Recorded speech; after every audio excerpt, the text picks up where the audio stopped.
Le cri de la terre. À l'approche de Noël, tout le monde aspire à la trêve de Noël.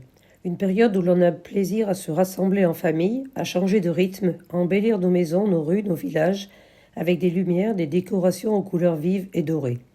Les illuminations de Noël sont une tradition que certaines villes réalisent de façon magnifique, suscitant l'émerveillement des visiteurs, accourant par milliers pour partager la magie de Noël. Ce besoin de lumière vive trouve son origine dans notre histoire chrétienne, qui associe le Christ au soleil. Après l'automne où le soleil semble disparaître, avec des jours plus courts et sombres, il reprend sa croissance à partir du solstice d'hiver, le 21 décembre, d'où l'association entre renaissance du soleil et naissance du Christ, symbole de joie pour les chrétiens.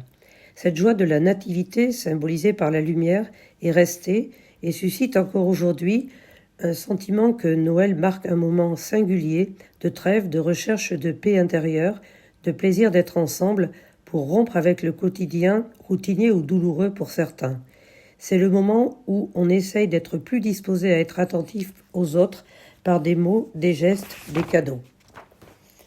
Les marchés de Noël en sont une illustration pour partager des mets et boissons qui réchauffent le corps et le cœur, et aussi des objets ayant trait, de près ou de loin, à la lumière, à la nativité, au plaisir d'offrir à ceux que l'on aime.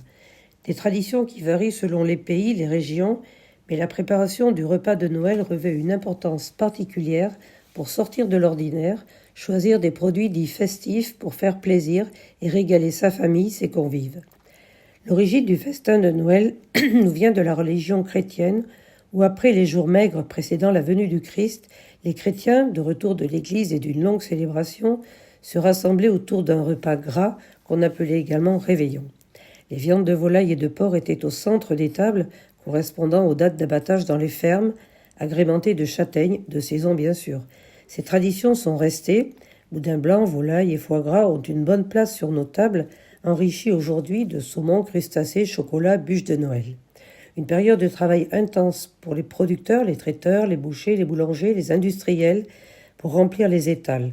Travail intense aussi pour tous les acteurs de la restauration qui s'activeront y compris à Noël et jour de l'an.